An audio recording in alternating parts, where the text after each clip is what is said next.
This time we're going live. Okay. Yay! We're in. We had we had internet problems at first, so this didn't go live straight away. So Here we are. cheers. This is the little introduction that only people who look at the video back on my channel after the fact see, because the live people haven't joined us yet. Ha ha ha. So filling in space, and it's for people. Look, oh no, people are starting people to are on appear there. now. Oh, damn So, it. I thought we'd be alone. I think we're alone now. Doesn't seem to be anyone around. Hello, Celtic King. This is Viola. Hi. I haven't been around for a while. No. We used to do Anyone know me videos anymore? on a semi-regular basis. Yeah, like every couple of weeks we used to. Yeah, and It's been a while. it was fun times. But Our buddy left us. yeah, I know. Yeah, She's gone. she's gone. She moved up to Queensland. I Come don't know back. what that's The about. weather's so much better here. So much better. the one argument we can't make. The coffee is better. How's that? No, that works on Yeah. her. That's with Oh, basically, man. and the lifestyle's better, and the Yeah. entertainment's better. It's true. I was in Rockhampton a while back, and don't order a long black. That's the advice that I give to all of you. Okay. It was a flood crisis. I'll give them that. All right. There's I an was there for extenuating. flood relief. Hi, I know you. Yes. Hi, Nick. How's it going? Arthur 42 Dent. It's been a while. Celtic King. I don't know. How are you, Viola? That's who. Oh, I'm alive. Which is good. I'm gradually getting better. We have a bevy or two. And AZ, I spoke to the day after he had all his teeth taken out. He was disappointingly understandable. That's not fair. I know. It was meant to be like his moment of I know. comedic genius. I'll just make him talk fast. He's hoping to be around on the weekend to make either a pre-recorded video or a live stream or both. Hopefully both. See how he's feeling. Yeah.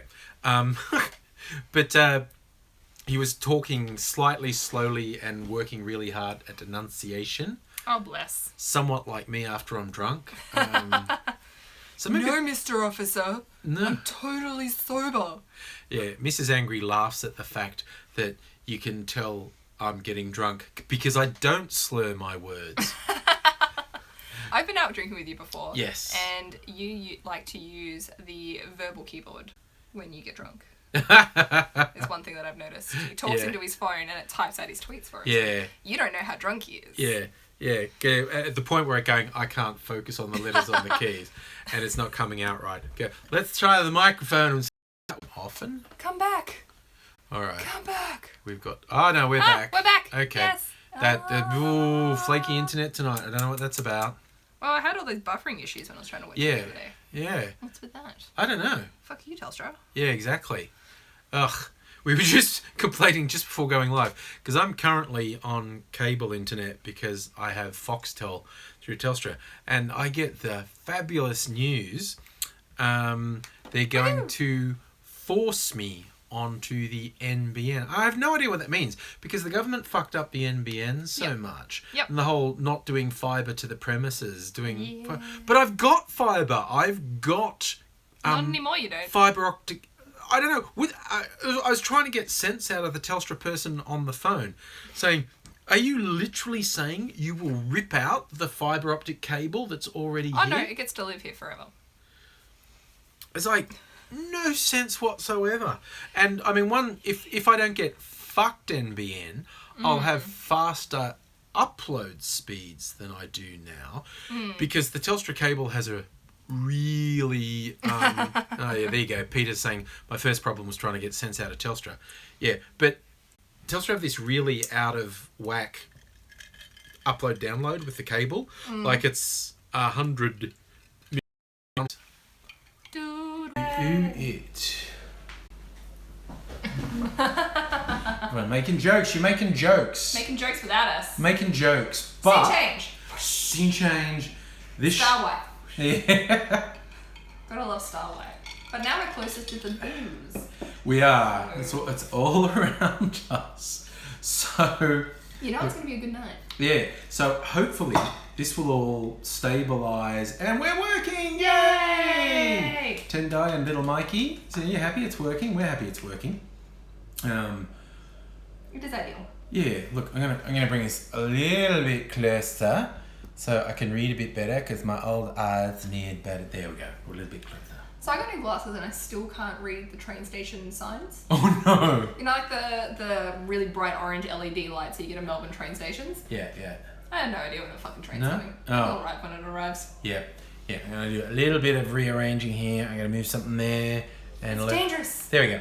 So there you go. We've got the same screen real estate. There's oh my god, that just reminded me of... Do we? Yeah. Do we though? a trailer for a new science fiction comedy series that you're sort of picking my Voss water bottle. What was that Hilary Duff movie?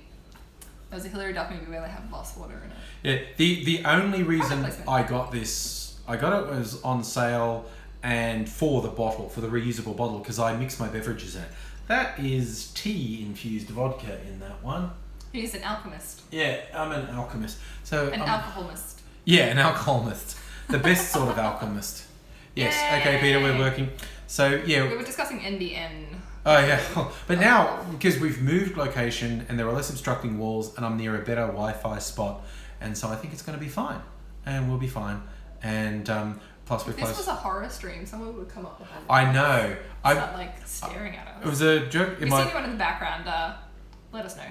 I used to do streams in my old house occasionally, and there was a doorway behind me. And drink lead; it's good for you. People used to try and say, "Oh, there's someone behind you," and it's like I can actually see the screen. But I often thought of doing just messing with anything with whiskey. Yep, messing with people, sort of going off, like, look, I dropped something down there, and having a friend like in an axe murderer costume run past the doorway when it's down, and then I come back up. Hi, Mikey. And say, okay, I'm back, and they go, no, there is someone there. And you guys are always saying that. Saying that. What's going on? Yeah, you guys say that all the time. I'm not falling for it. Now I'm seeing if I could freak people out. I'm gonna hang out behind the glass there. That's jump your fence. One of my favourite movies called Withnell and I, Richard E. Grant. I haven't seen that. Oh, you have to watch it one time. I've gone. You give me all the music tips. Yeah. Music tips?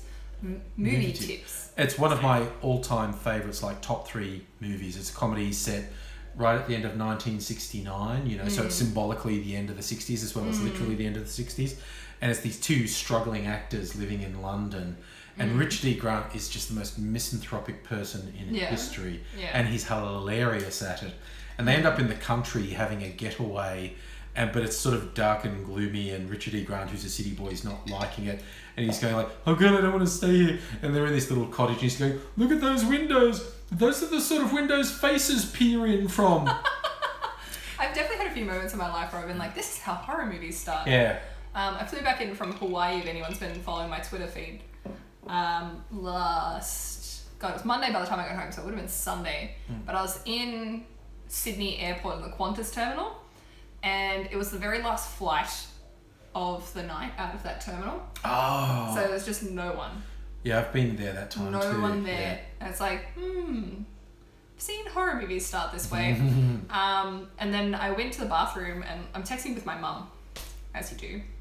And she's like, is it like Jurassic Park or is it more like Dreamcatcher?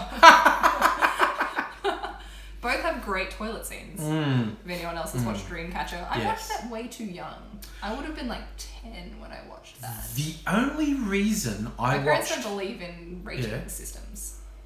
Yes, Peter, but we'll come back to that. The only reason I watched Dreamcatcher is because they had an animated short for The Matrix on just before it. It was the rendered 3D one. It was a teaser for the Matrix sequel. Yeah. And they were like, it was advertised, the Dreamcatcher plus this animated short. I don't remember that bit. I know I saw it in the cinema. I don't know if it was in... My parents got me into the cinema to watch Dreamcatcher, but I watched it in don't know if it was in every cinema, but it was in this one, and that was the only reason I saw Dreamcatcher. I watched it on a Navy base. Yeah, so probably not. Probably not. No. This is like it's sunshine. Sunshine. Yeah, sunshine and lollipops. Stab. Oh, Celtic King wants to be killer clown costume in the background. I should just recruit someone to do it. You should. Just a mess. But for Get Out, have you watched Get Out? Yes, I've watched Get Out. Yes. I loved that movie. It was a very good movie. I loved the little twist at the end. Yes. He survived! Yeah. Sorry, spoilers. Yeah, the brother rule didn't happen. No. Black guy dies first. Yeah, like... I was actually just generally impressed with that film. It was really... Excellent filmmaking, excellent storytelling as well. For a first serious feature for a comedian, that was pretty goddamn good. I liked it a lot. Yeah, and it's kind of like, even if as it carries you along, and stuff just starts to get creepy, and you're going like, well, shit's clearly fucked up. And you don't know exactly why, and then you get to the point where if you're like me, you're 90% sure you know what's happening. And then a thing is like, okay, I did not literally know that was going to happen. Yeah, and like if you like think back with the film afterwards, and you're like, oh, there were like all these little things in there that they included, which I love. They gave you lots of hints. They did, like with the wig adjusting. Yeah, and something going on in the people's heads, and and it's just like you get to the point where you go, okay, I'm 90% sure I know what the reveal's going to be, and you're not 100 miles away from it, but what it literally is was like, oh no, I did not actually predict that. Something kind of like it, but not that. But just the whole the acting, the shooting, the soundtrack, everything about it is good. And even it's color grading on it. Yes. The use of like real blacks versus really deep, intense colors. Yeah. As well, because a lot of films these days really avoid having deeper color grading. Like they tend to go for more greys, and everything's in like orange and teal nowadays. Yes, for the contrast. Everything's in orange and teal. Like ever since the remake of Judge Dredd, pretty much everything's been orange and teal. Yeah, it's very weird when you see someone actually lay it out. Yeah. Because don't be afraid of using black in your color scheme.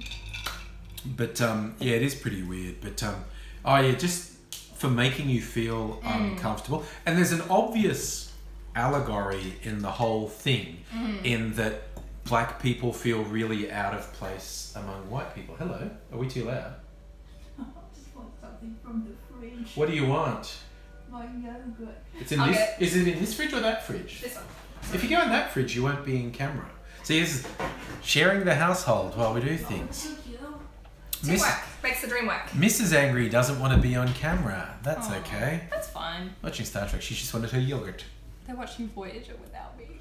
I know. I actually thought Viola was going to bail because when I said there was a moment there. We're going to set up in here. Mrs. Angry and her son watch Star Trek, and she goes, "I might go watch Star Trek."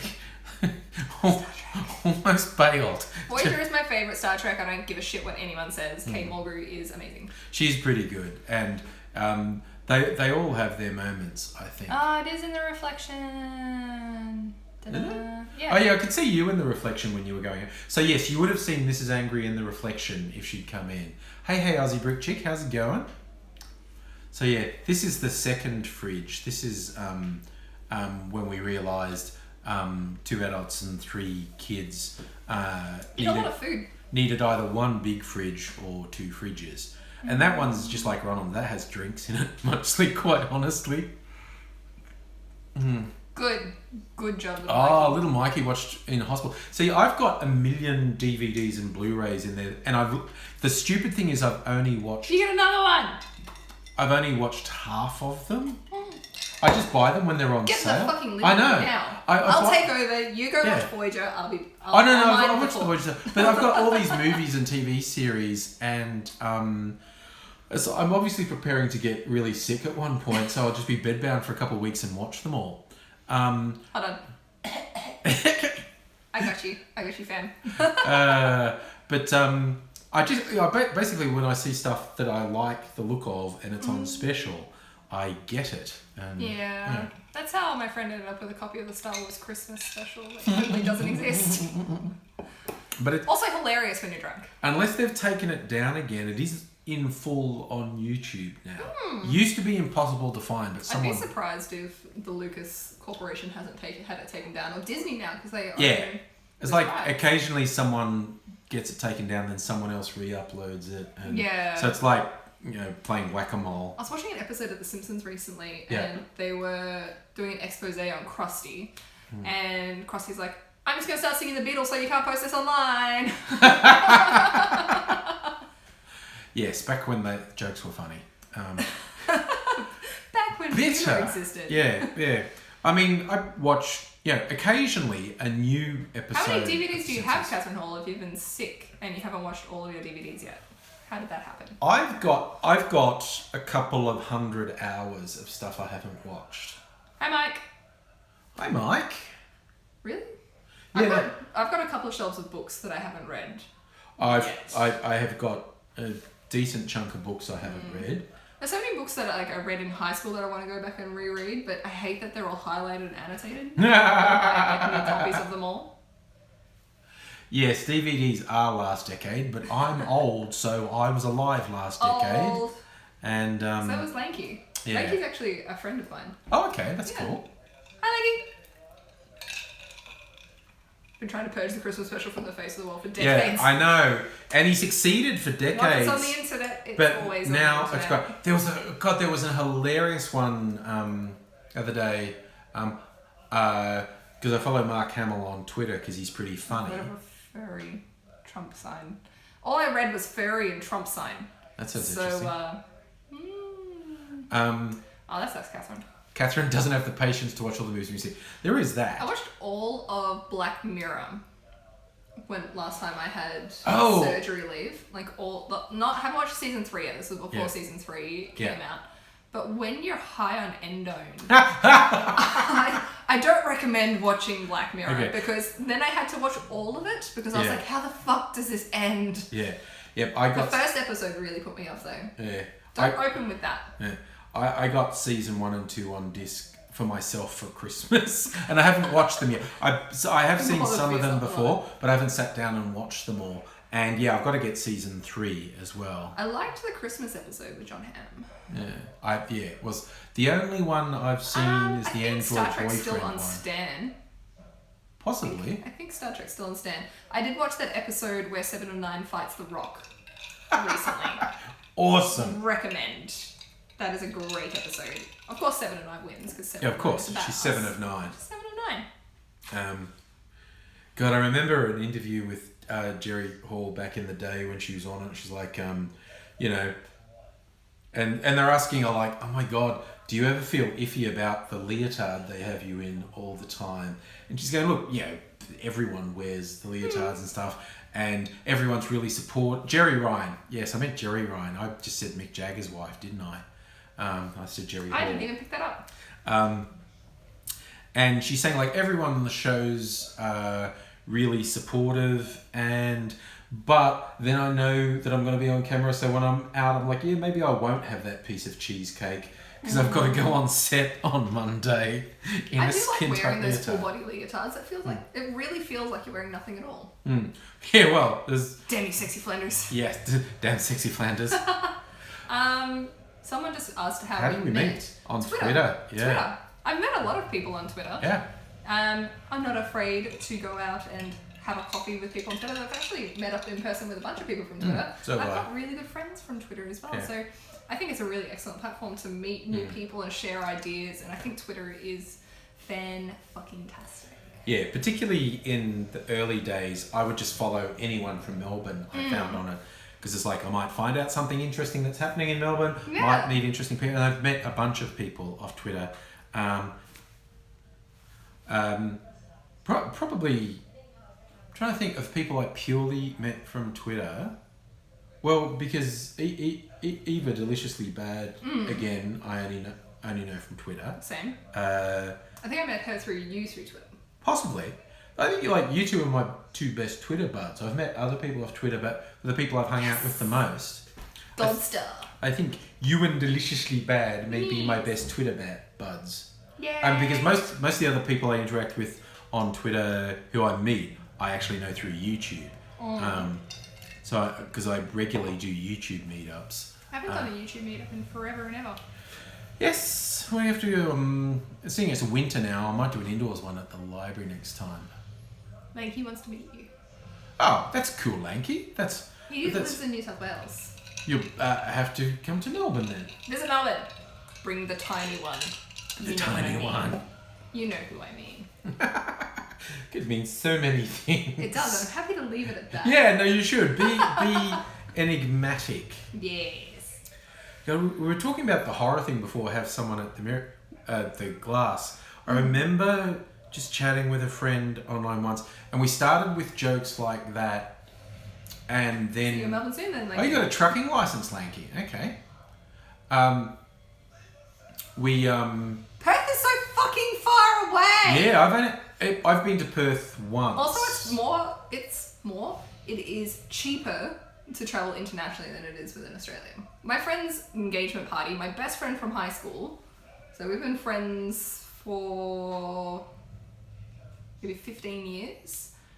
Her engagement party is tomorrow and I can't go because it's too expensive. Yet I had just been on a 1-week holiday to Hawaii. Yeah.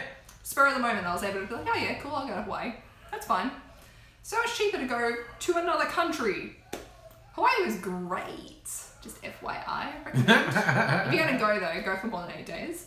Yeah. You can see pictures on my Twitter of my trip with Demonic Nocturne, I think is her URL from Twitter. Anyway, you'll find it in my thing. In the thing. It's bloody in the thing. We went to strippers. Strippers in America are amazing. Yeah? Yeah. I want to get back in the game. I want to go to America and get in the game.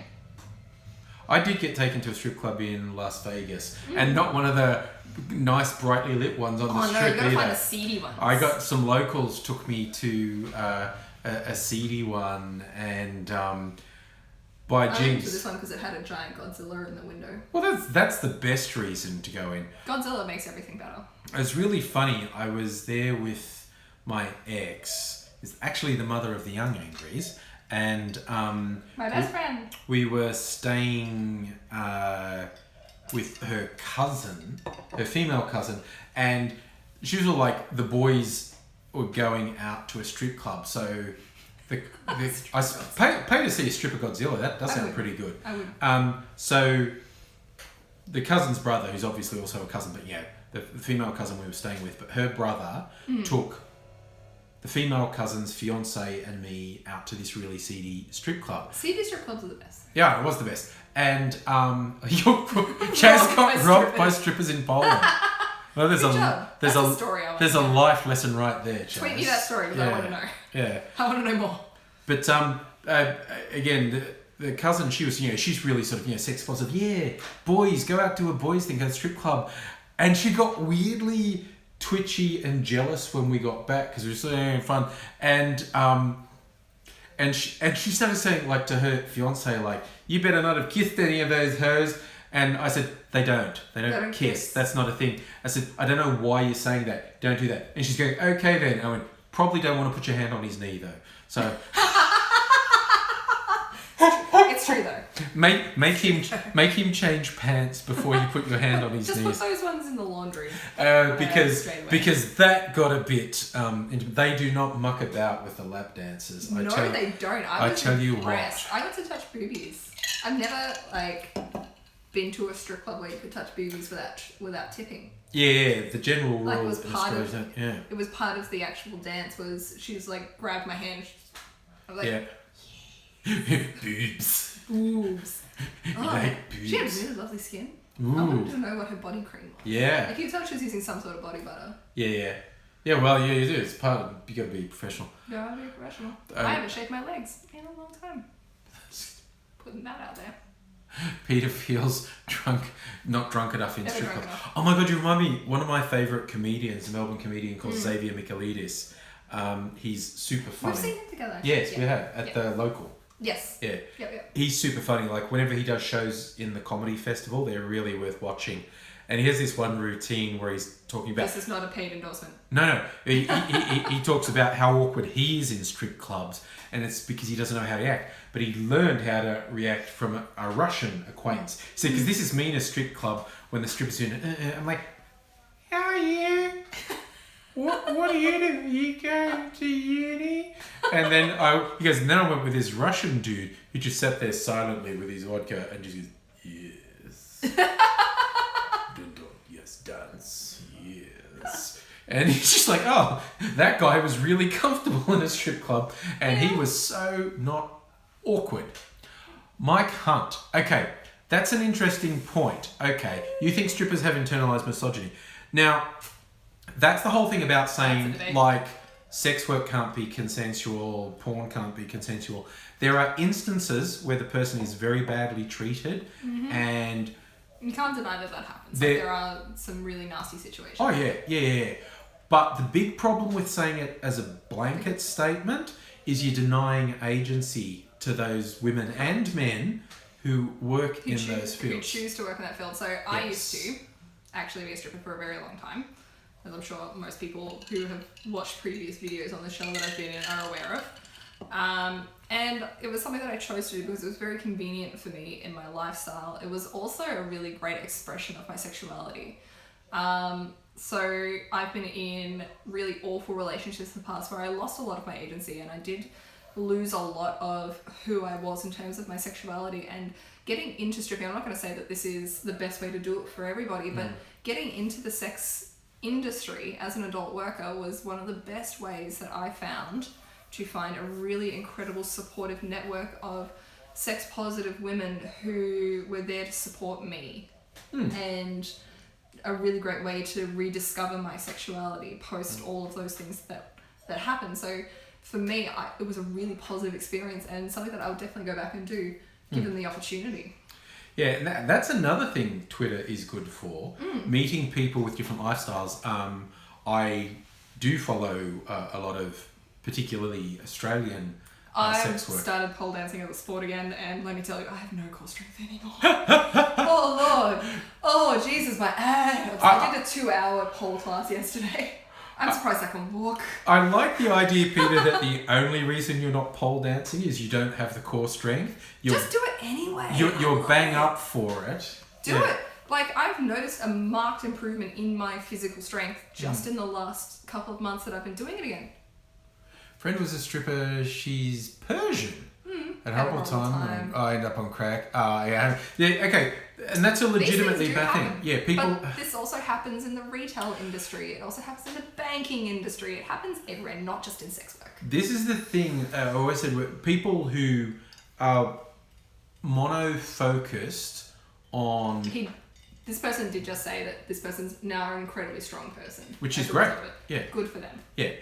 People who are mono-focused on all sex work must be stopped, like prostitution must be stopped, porn must be stopped, which besides just being stupid, their position's unsupportable. Like everything they say about sex workers are often exploited, sex workers are often desperate. So that's very true. You take the word sex out of the sentence and it's at least as true. Yeah. Some workers are exploited. Some workers are desperate. Some workers hate their job. Some workers do coke in the bathroom. Exactly. I worked in an insurance company where a dude got sacked for doing speed in the bathroom. You're absolutely right. More rights for sex workers and protect workers and protect punters as well. And that's the thing about... There's a lot of... Workers are exploited. Rise up, come yes. That's, yeah. Okay. And we've got timeout. I love the timeout because it's like you put them... It's more fun than banning because you put... They get to watch it. You put them in the naughty chair. You still get to watch, but you... They're in the naughty chair.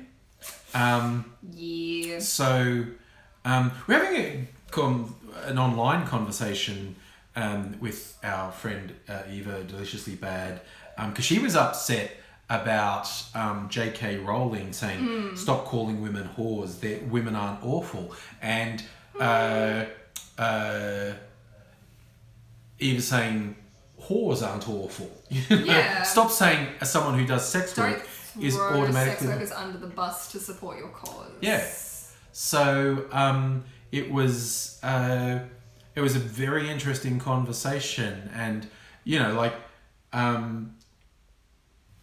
but I think I like to think that if some of this polite pulling up reach J.K. Rowling, she would actually take it on and go, I see what you're saying. I spoke poorly. I don't actually... This is the thing. I think a lot of people need to accept that not everyone's going to be the perfect feminist, and not every person's going to be the perfect egalitarian, and not everyone's going to be the perfect humanist or womanist or whatever political ideology you subscribe to.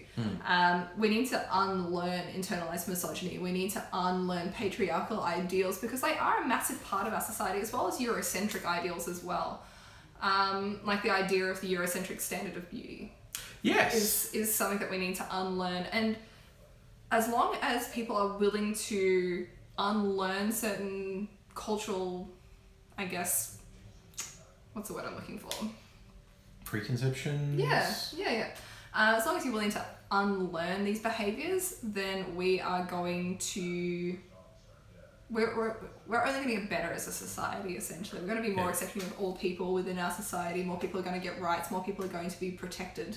Yes. Within our society as well. I mean, the idea that there's a common thing around saying that Asian men can't be sexy, and they're clearly not looking at the right parts of the internet. As I was about to say, they're clearly not looking at the right parts of the internet, because there are some very attractive Asian men. Anyone who does a blanket thing like this particular ethnic group can't be attractive, or this gender of this ethnic group can't be attractive, you're just not looking very hard. You're not trying honestly. hard enough. You're not trying hard enough. So, yes, so getting off on all sorts of tangents, which is always the fun thing about live stream. Just getting things going in different directions. Scripted. No. So start off with that. certain ideas, but this is what the feedback's all about. Where to go? Yes. Keep all folded sheets down, up with the blankets. I don't even know what you're saying there, Lanky. Sorry. Right, Lanky. That went over my head. No. I'm a big fan of the fitted sheet for the bottom, because that's far less hassle. That's true. But of course, you can't fold fitted sheets. You Yes, you can. Bunch them in a ball can and throw fold them. fitted sheets. You can. Can you do this? Can you do this? You can fold a fitted sheet. Lanky was making puns. We are lovers of puns, but we weren't ready for that one. Celtic King, that's interesting. Do I prefer live streams? Yes, I prefer not having to make a choice to limit myself to one. Now I've found the live streams and I have so much fun doing them. Yes. I'm going to do lots of them. I can fold a fitted sheet. You're right, Dottie. Don't live now. Shut the She fuck up. uses witchcraft. That's how she does it. I'm going to make a video about how to fold a fitted sheet. We'll do that. How to fold. For comparison, we'll have me trying to fold one. Fitted sheet. I can fold a fitted sheet. I'm going to do a how to adult video. Oh, Put good. it on my channel and you can make a response video. And That sounds like a plan. I will even give myself a handicap. Not as bad as my handicap of being first. incompetent. I will get hammered first. And then I will fold a fitted sheet. Drunk housework, nice. Yes. It's the only way to do housework. Put on a record, get a little drunk. Oh my god, I was talking about that when I was doing the vinyl collection. Yeah. And I had the Wise Blood album, and I said this is the one an old share house of mine used to clean house to. Yeah. We were all on speed when we did it. That's so efficient. So one time I was at a beach weekend holiday that ended up going for like 5 days. I'm pretty sure I smoked a quarter. Yeah. But one of the guys on the last night of the trip did a bunch of meth. Oh, no. No, we woke up the next morning, the whole place was clean. Next time you're going on like a house trip, like you're renting a house and like everyone's going somewhere, just find one method to bring with you. Someone either on speed or meth. And, someone on uppers. Ounce. Just bring someone on an upper. You'll get the whole place so clean. Oh, it was ideal. It was. But this was a thing, and this was a long time ago in this shared house, that every couple months we'd do a massive clean, speeding off our dials, playing this stuff that makes death metal look like it's for babies, and just like, whoa, clean the house, clean the house, motherfucker. I just want to see that. Yeah. Why do people like to clean on speed? Because you get it done busy. faster. Just get busy. You've got to stuff. occupy yourself. Yeah, no, you've you've got to get busy. If you're going to do any kind of upper, you've got to have be a doing task something. to do. Yeah. Otherwise, you're just getting high for no reason. Yeah. Oh my god, that's the story I half told working for an insurance company where a guy got sacked for doing speed in the toilets. You could tell there were two types of people in the workplace when it got out that he got fired for doing speed in the toilets during work. There was one group who go, "Oh, that's the worst thing I've ever heard. Oh my God, I'm so shocked." The other half was, "Who the Idiot fuck got is caught. wasting their drugs at work?" Jesus. Who the fuck dubbed them in? Yeah. But we were just like, who does drugs at work? That sounds... Sometimes you just got to get through the day. Yeah, but this guy was apparently doing it every day. And we were just like, no. We're somewhere where you can have fun, sure. But this was an insurance... He was I an used to work in a retail underwriter. store where the store manager hired someone because they did a line of coke with them. Yeah, but even retail, I could see it because you could be bopping around the store and doing stuff. This guy was you gotta bounce all over the place. In This retail. guy was an underwriter for an insurance company. He was processing Surely that's not paperwork all legal. day. Surely that's not legal though. Like To do what? high-end paperwork. No, that's why he got sacked. I would have just shifted them to a different department. Yeah. No, they were very good. But it was still my favourite What do thing. you do Eviscerator to be able to just do a lot of dexies and still do your job? What do Yeah. you do? Yeah, I'm pretty intrigued. Can I have your job? Can we have a job? Shoot me an email. Pretty intrigued that you function on Dexedrine, but... Yeah. What? 1 to R. Oh, well, okay, you're levelling out. I see what you're talking about. You've got ADHD. So is it prescription you're talking about, or is this self-medication? Because, There's a big difference there. but both can work. One's arguably more dangerous than the other. Yeah, but you only live once. I know. YOLO. This is what I hate when people say, well, back in the old days, no one had ADHD. There wasn't all this mental... You just locked them in the back of your house and never talked about them again. Yeah, okay, your Dexies are a prescription. We should Okay. be friends. I'm not going to steal your prescription. I'm going to steal your prescription. I'll pay money for it. Don't give it to him. Yeah, Jatme, you're absolutely right. Drinking booze and smoking dope, straight to hell. All right. Handbrake off, by the way.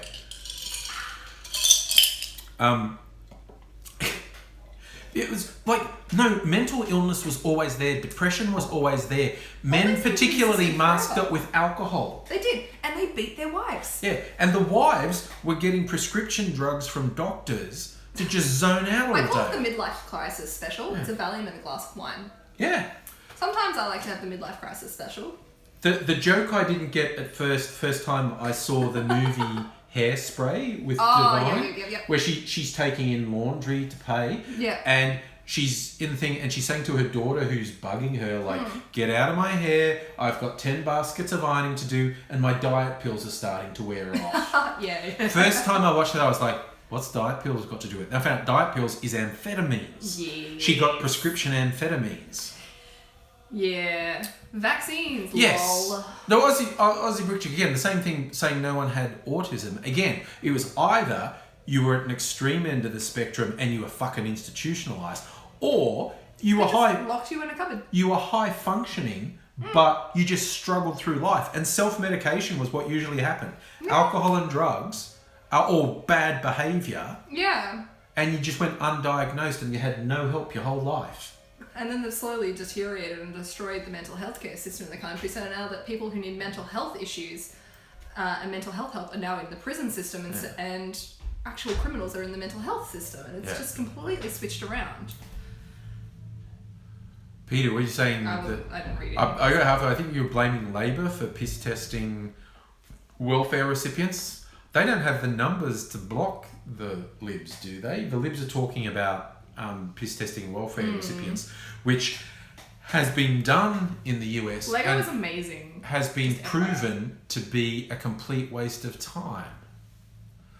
That's interesting. You smoke weed to concentrate on a circuit board. There's the thing. Those things. Obviously you have different sorts of weed as well, but the same thing affects different people differently. Exactly. Some people do get more focused and some people get less focused.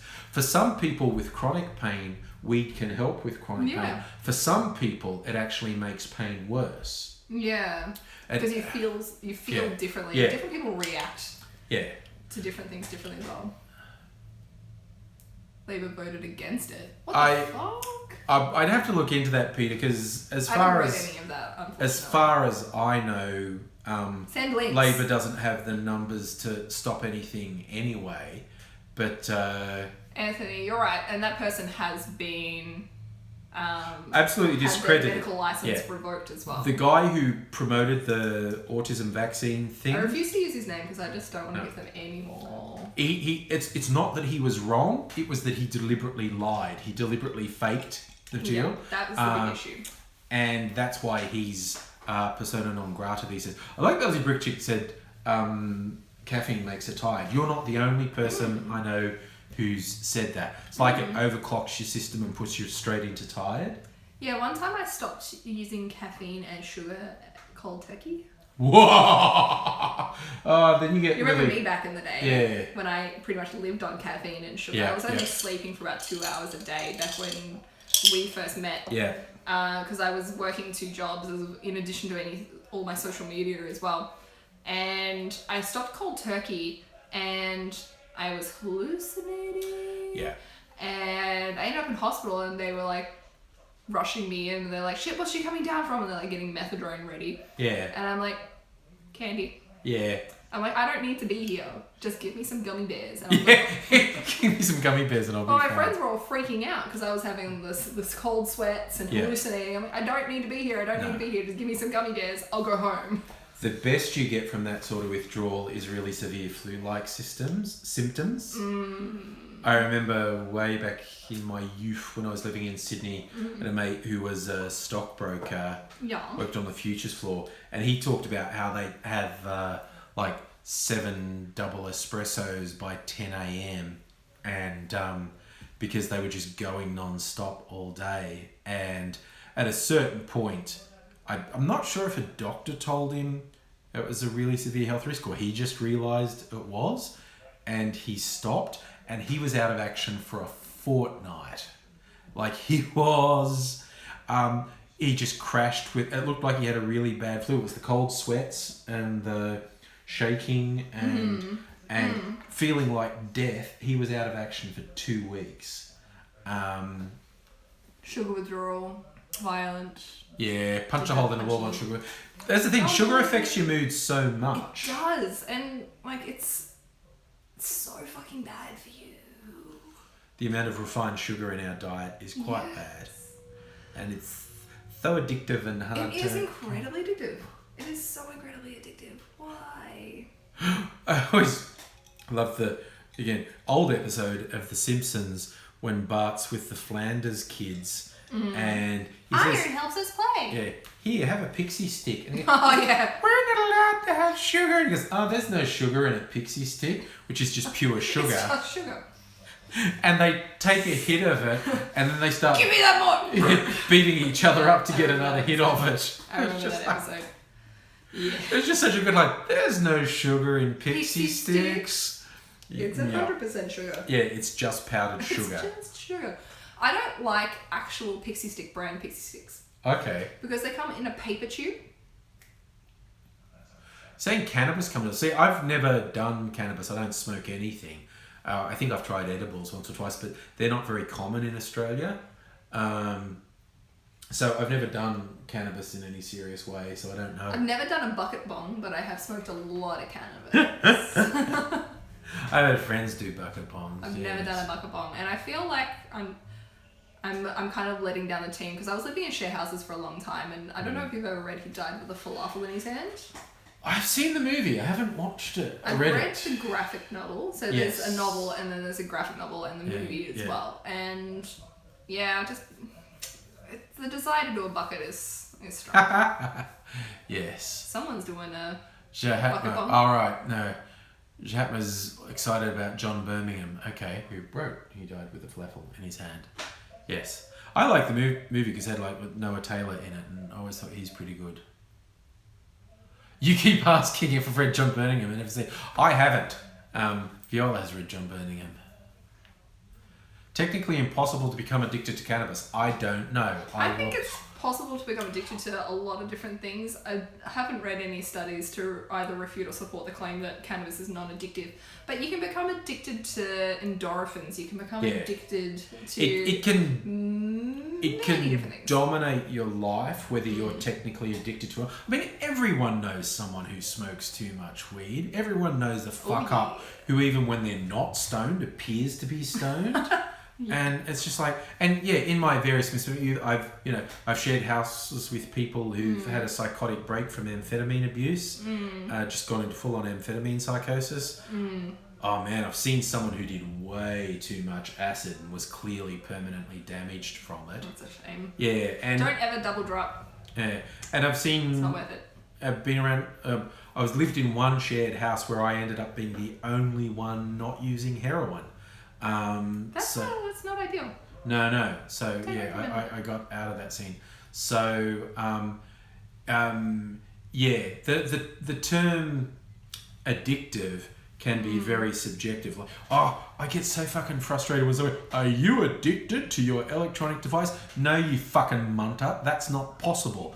I may have habits. I may make bad choices. I may not execute self-control as much as I should, but I'm not fucking addicted, because addicted has a specific fucking meaning, and it's really annoying when people misuse it. Yeah, I dislike when people start using specific terms that have pretty intensive impacts on specific minority groups as well. Like saying that someone's an addictive, has an addictive personality. You don't really know that, and who are you to put a label on somebody else unless you are actually qualified? And if you were qualified, you wouldn't just be throwing these labels around. Yes. What are you doing? Yes. No, that's not how that works. I like Aussie Brick Chick. People used to always think she was stoned, but it was just her Asperger's. It's like, yes, if you are a little bit different in any way, people do tend to try and put a label on it. Oh, they do. And the labels are often negative and not helpful. Yeah, I mean, there are so many negative connotations associated to words as well. Like, I was watching an interview with Maya Angelou. Oh, yes. A while ago, obviously. Yeah. But talking about how words sit on us and they become part of us, so the language that you use to refer to other people can have a physical as well as a psychological effect on people. So just be careful about what you say to human beings. Don't be a cunt. Yeah. You've just been demonetized. I just said cunt. That whole demonetizing thing, I just assume I've always been demonetized. I had to go back through some of my videos, and the one that says Viola says fuck was demonetized. It's so weird, like they're so on the ball with this. I got a notification for a video that was literally 10 years old saying this has been demonetized, and I'm like, really? It's been a while. So society was safe from this video for 10 years, but now suddenly it's not. Yeah. Oh dear. And in fact, of all, it's not society, it's advertisers. Yeah. I prefer the term sick cunt. Yes. So. The only one of all the videos I've done with you and Deliciously Bad and Mistress M that's officially been demonetized in this new thing. I think we had one or two back in the day that got an 18+ rating on them. In fact, I know we had a couple of those. But in the recent wave of demonetization, the only one I think was talking about sex for people who are over 60. And it's in the title of the video. Yeah, I think we were talking about how sex workers are important in society to help service people who are, say, in the over 60s bracket, but also people who with physical disabilities as well. Like, people who may have a physical disability still have the right to access to their sexuality, and we can't just assume they have no sexuality. Not all physically disabled people are asexual. Yeah. And that's really a disappointing trope that we have in our society. Yeah. So it's the funny thing. Like, I've never actually... I've been to strip clubs, but I've never actually been to a sex worker, like a hooker sex worker. And anytime I think of it, I think I'd just be so awkward.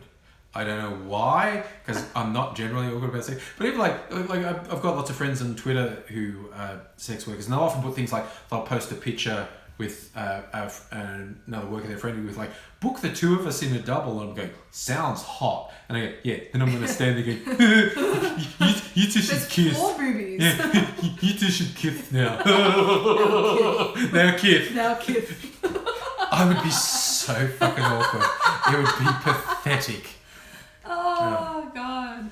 Did Corey's swearing and epic fart video get demonetized? Do you mean on his own channel or my channel? I know he's done some pretty full-on stuff on my channel. I don't know anything about his channel. Doing art, literally everyone there has asked me to be their boyfriend. Oh, there you go. That's cute. Art. Art brings love. No, I'm like, no, Dottie, no videos with Corey on my channel have been demonetized.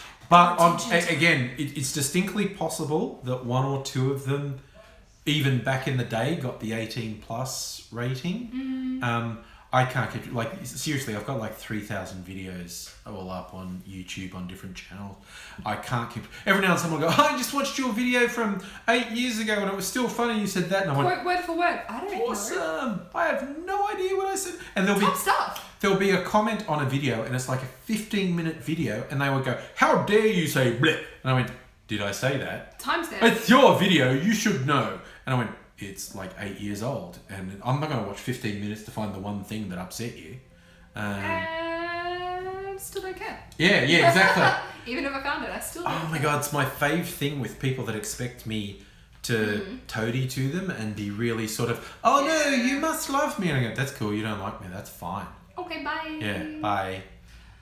Speaking of people who must love other people. Yes. I went into a tattoo parlor in Waikiki. Yes.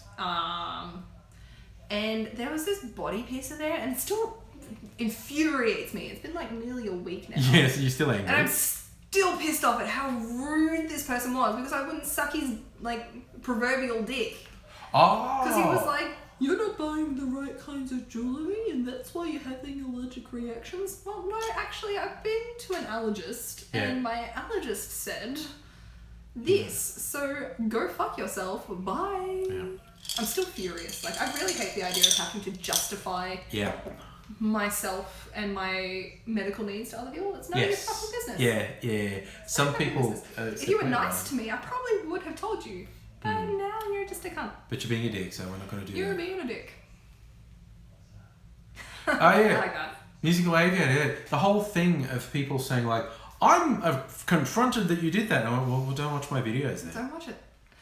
You see that little X, like at the top right-hand side of your screen or on the left-hand side of your Mac user? Yeah. Just click on it and you'll be fine. But the number of people I get who say personally like, offended by and I must change for them, and I'm going, not going to happen. But I mean seriously, like people say, well, on GPO, there's shit tons of stuff that I don't like on YouTube, and I don't watch it. Just don't watch it. It's like if I had this discussion on one of the live feeds, I could get a lot more views. At least they try it, Brick Chick. Aussie Brick Chick gets negged by 12-year-olds. Hardcore. Oh, they're trying. Bless their hearts. Bless them. I could get heaps more views and if I provoked controversy, if I got into the YouTube drama. Into that clickbait bullshit. Yeah, and started hacking on people I don't like. But it's just like, Christ, I'm not going to be fucking defined by those people. I don't have enough time in my day for that shit. Yeah. And I don't want it. It's why I block people. It's like, okay, you're being a dickhead. I want you out of my life. Oh, but you need viewers. No, I don't. No, I don't. I do it for fun. Okay? Do it for fun. You're not fun. So you're blocked. Bye. Yeah. And it's just like, It's like, that's my internet connection, my time, my resources. Dear Aussie Brick Chick getting hassled for playing with kids' toys. Aww. For Legos. Did you miss the part where it says like 6 to 99 years yes, old exactly. on all of the Lego kits? Anthony's saying clickbait titles. The weird thing is now it's become the clickbait videos are called story time things. Oh, yeah. And people who know my channel from way back saying I used to occasionally do videos that I called story time. And that's when I was telling literally true stories from my life. Because most of the time when I'm standing there going like, blah, blah, blah, this happened the other day, I'm lying through my teeth. Like an idea came into my head that I think is funny. And that's hilarious. And I talk about it as if it happened because that makes it more funny. Rather than saying, it would be funny if this happened, I say, it did happen. And if I ever have a video called Story Time, it's an actual true story. And So now, but it's apparently when people talk shit, they call it story time. But Yeah. Story time. This one time I almost died crossing the street. It's That's become every time we cross the street. it's become a meme, which I think is hilarious. I do like that there's some YouTubers there that like play on it though. Yeah, as you should. But yes, there's now actually become a meme about YouTubers making up bullshit for clickbait. Yeah. And it's like, Just doing it for the gram, you know? yeah, it's like, you know, as waiter says to someone in a restaurant, I'm sorry, we don't have Coke, is Pepsi okay? YouTuber, I was almost poisoned. They tried to hurt me. Oh, I've just got the question. Does Aidsy still have his teeth? No. They came out on Tuesday. On. Talked to him on Wednesday and he was disturbingly understandable. That sucks. But he's hopefully going to be here on the weekend.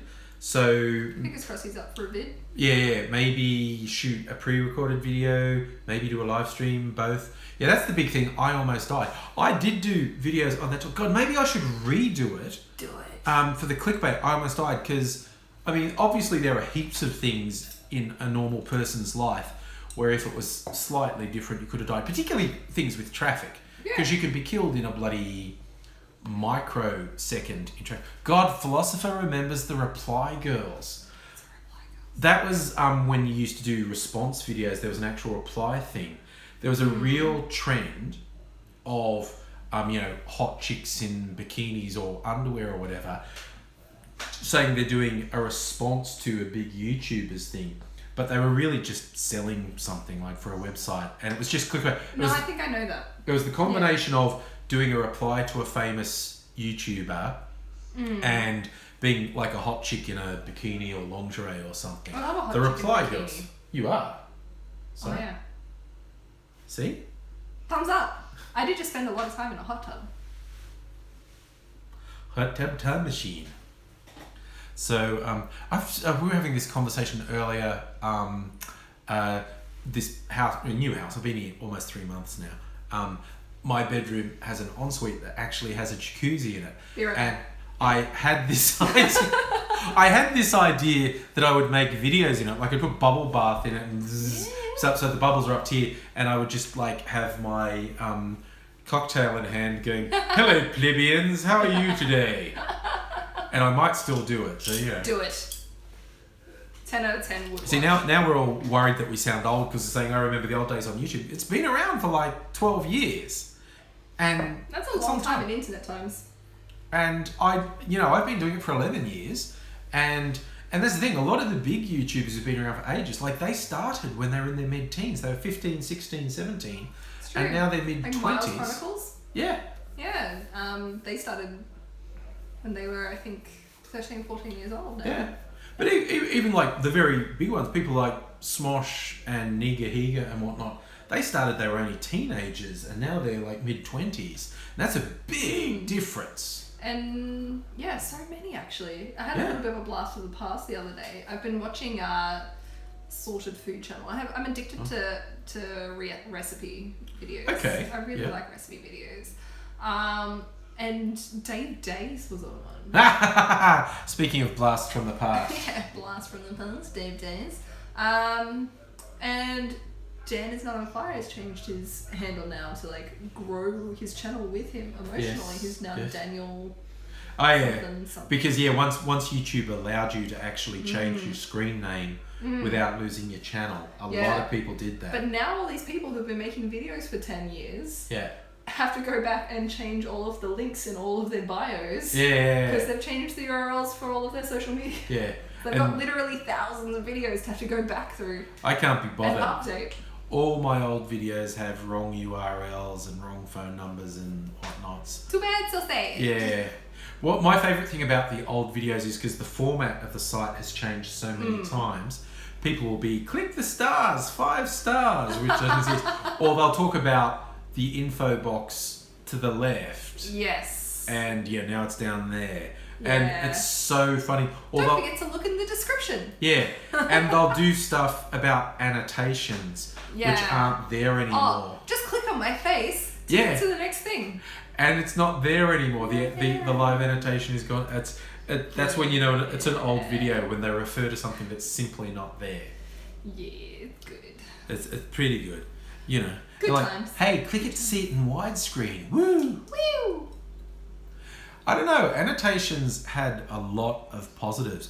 As a maker, the thing they have now that they call end cards is way better because it also works on mobile. Yeah. And that's why they killed annotations, because they came up with something better. But there Well, are, most people are viewing on mobile devices Yes. now rather than on actual. and YouTube have been pretty smart for about the last 5-6 years at least. Everything they've done has been to make mobile better. Xeroxing fanzines. I still actually have some friends that do make Xerox fanzines. Oh yeah, well, we in Melbourne. There's a Yeah. there's a gallery going at the moment for Tough Titty Committee Yeah. with their Xerox fanzine. There's a convention every year in Melbourne for fanzines, physical fanzines, people with Xerox fanzines. So, yeah, I know, hipsters, RC, you're absolutely right. Hipsters, who would want to know them? Oh wait. Currently I watching on have a Xbox. September. Oh, this, I love this. The amount of devices we watch on mobile devices, the Xbox, the smart TVs now that have the YouTube app on YouTube them. apps built into them, set-top boxes, iPads. Yeah. All the different things. It's like, YouTube went from being for desktop to that's like 30% of their views now. And that's a radical change. From 100% down Yeah. to 30. Yeah. So, Patman Sport is still watching on a laptop. I watch most YouTube on my laptop. Old. I watch most of my YouTube on a laptop. I have a desktop. laptop and I'm not sure why. The one used to defeat... Oh, you've got a difference engine, have you, Jatmo? It's like... Typing on a keyboard, yes. I'm about to get a new desktop, but that's mainly for video editing. Yeah. Because they have so much more grunt than... I get that I'm young, but I actually wanted to type on a typewriter. Like Okay. a ribbon Cool. typewriter. Yeah. So that's why when I type now, I still type really fucking hard on Yeah. all the buttons. Because you have to smash the You have to keys smash into the place. keys on the keyboards. Yeah. Yeah. Yeah. I remember... Unjamming those things is fun. I remember with the first electronic typewriters, I was working in a pseudo journalist job with a friend, and we had the first electronic typewriter we had like this daisy wheel thing, and it was a little LCD display where you could do it on the screen, and then you could print a page, and it'd go taka taka taka taka taka taka and print out the page. And it had again. the perforated. Oh no! Inside? This one had sheets of paper, but I know what you mean about the continuous roll. Yeah, I had the continuous roll machine. Yeah, but we used to weird people out by... Because you could also save your documents onto disk and then load them on and print them on the thing. We used to weird people out by having like a whole document that's a couple pages long and load it into the little electronic typewriter and then set it to print and then sit there pretending we were typing because it was super fast, like about 200 words a minute or something. And we'd just sit there pretending we were typing. Yeah, I can type this up. I'm a touch typer. Totally not bullshit. And people who weren't used to these electronic typewriters didn't know. They literally thought we could type that fast. Wow. My first computer was an Apple Macintosh. Actually Macintosh. With the rainbow Apple. Oh, okay, yeah. 5.5-inch floppy. Yeah. And it was the black and green screen. Yes. And it could only do word games. Yep. You had to build stuff out of text. Yep. I played on an Apple II at school, and that was basically the screen. Although, if you were very clever with programming, you could actually make you had to be very good at maths, but you could make comparatively complex games and pseudo graphics in them. They're only pseudo graphics; they weren't real graphics. And then I played with a TRS-80 where all the programs were on cassette, and you had to play a cassette into it to get it to work. I never had one of those. Yeah, I played on a Commodore 64, and I guess the first real computer I bought myself was Windows, like Windows 3.1 PC. It had 4 megabytes of RAM, and My first console was an Atari. Yeah, I had a Pong game. When Yeah, was I a had the kid. joystick. Yeah, and we had an Atari joystick game when I was a kid. But we had one that was literally just Pong. Oh, with the knob. Little twisty The thing. knob. Yeah. No, I didn't have that one. Yeah. And I used to play exclusively in DOS. no, Back in the in the early day, days, yeah. yeah, because all the best games only ran in DOS. They wouldn't Yeah. run in Windows. Yeah, I used to have all of the old DOS games. I'm pretty sure I've still got like a Yeah. whole bunch of 3.25 inch floppy Yeah. DOS games somewhere. Yeah, I had a friend who was a computer whiz who'd set things up for me, Yeah. and he'd go like, "Here's a DOS shell, so it's a bit of a graphical interface to get in there." And I'm going, "What? It's a what?" It's a what now? Yeah, but he actually hacked Give me the game. He hacked a graphical interface onto DOS, Yeah. so I could click on icons to run games.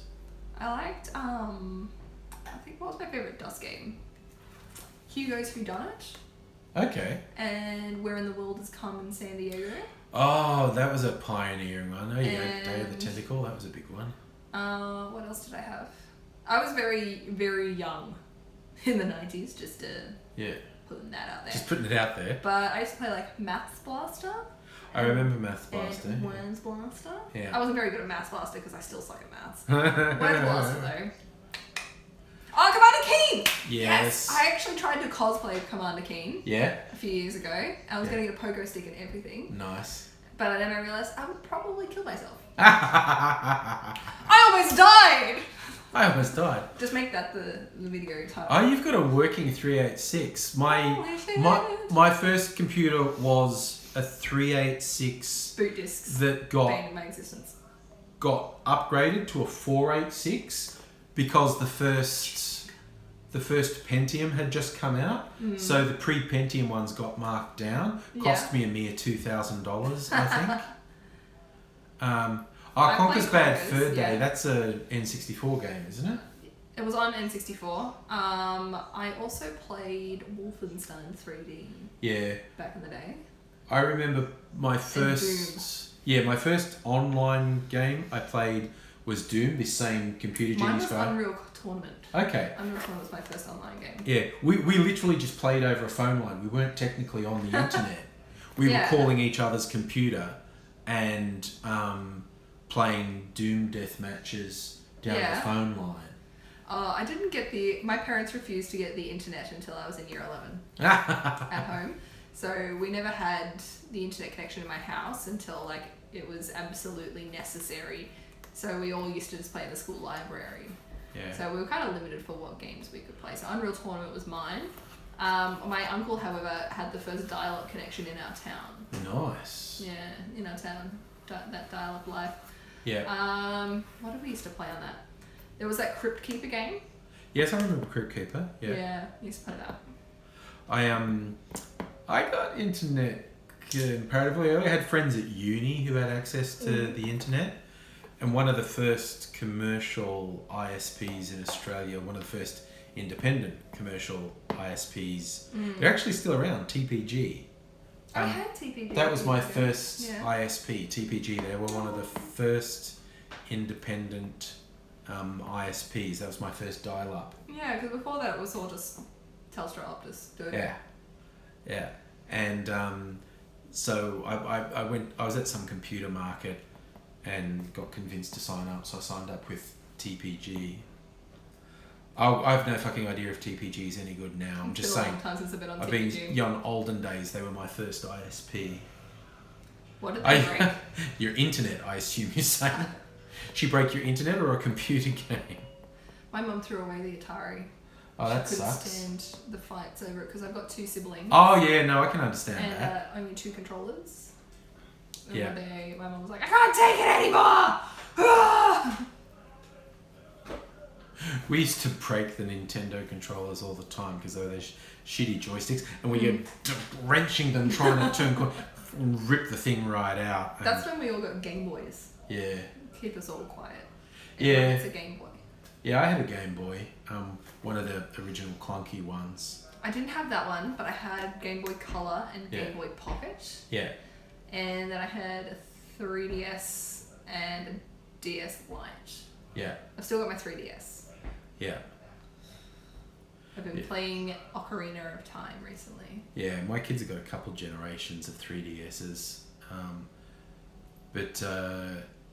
Yeah, we... Because I Thursday where we are too. Yeah. I bought a Nintendo 64 when they were new, which was before my kids were born.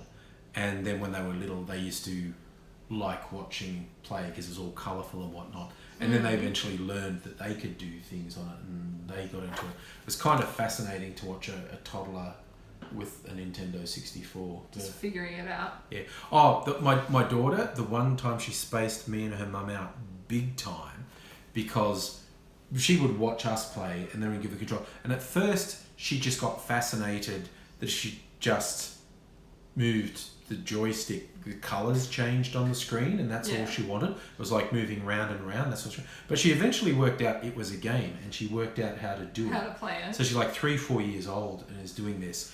And one time, and this is when you had to switch your TV to the AV channel to play games. Yep. And one time she went up. She just decided she's playing N64 at the same time. She's playing N64, so she switches on the TV, and it's on a TV channel, and switches on the N64 and sits down, and we were just smirking, going, what's she going to do now? And she stared at the TV for a while, clearly going, why isn't the thing I want on there? And she went, no. And she walked over to the TV and just changed channels till it got on the AV channel, and it's what she wanted. She plonked out, and we just sat there going, holy crap, oh my god, she watches everything we do. And she remembers they're like everything. sponges. They are. It's like I had to change the music I played in the car because kids going into daycare would end up swearing at people because of me playing rap music in the car. Just so it's play like, some NWA okay, on your way to daycare. I remember playing, I loved at the time when the kids were little, the South Park album. Oh, yeah. It's got some really stuff. And there's one, I think it's the one that's got Old Dirty Bastard and Uncle Fucker. And all of those. But there's one that finishes at the end, and I think it's ODB saying it like, don't try to psychologize my shit, motherfucker. You'll never psychologize my shit, motherfucker. And that's the one I really decided I had to stop playing because I could just imagine my daughter at daycare with one of the carers saying like, why did you do that? And her just going, don't try and psychologize my shit, motherfucker. I could just see her doing it and going, right, we're not playing that anymore. No. South Park album came out in the 90s. It did, yes. Another movie that my parents probably should not have taken me to watch. Oh, bigger cut, a longer uncut. Yep. Right, okay. I saw that in the cinema too when it came out. Yeah, that's a good movie. It is actually. I need to go watch it. I think my favourite was I'm super. Thanks for asking. They write good songs. They do. They won the Academy Award for Blame Canada, or they were nominated. They were nominated for I think it was a Grammy for Blame Canada. But Blame Canada. Because they got to go to the Academy Awards because they were nominated, and they notoriously went on acid in drag. I think so, yeah. Yeah, no, I've seen an interview with them where they say it just seemed like a good idea. There was one awards show that the Queens of the Stone Age went to dressed entirely in white, and when asked why, it's because they were dressed as lines of cocaine. Nice. Oh my god. It's funny watching back. Like, so it was a doco on South Park where they said, yeah, we went on acid and drag. And then they play the video of them getting interviewed on the red carpet, and you can just see two guys trying to hold it together going, oh yeah, okay, good, ooh, okay. Oh look, someone else more famous is coming up the red carpet. Speaking of children, remember when everyone thought I was your kid? Yes. There was a period of time when I we used to get a lot of YouTube comments being like, is this your daughter? And look, the age difference is enough that you could be. But you would have had a really shit life. Yeah, I would have been a very young dad. But very technically, it's possible. No, technically, a lot of things are possible. Technically, an awful lot of things. There was the line in the sort of famous book, The Shipping News. There's a movie of it too that Kevin Spacey's in, and he's like woefully miscast for the role. He's physically completely different to the role. But there's a line where he's the central character, his family were these real fucking crazies from up in the frozen north, north of Canada, and they were basically pirates, like they were that extreme. And someone's telling him the story of how his grandfather was, because he grew up in an orphanage and he's finding his family, and so an old family is saying how his grandfather died in an ice fishing accident when he was 13. And the guy's going, that is the stupidest thing ever said to me.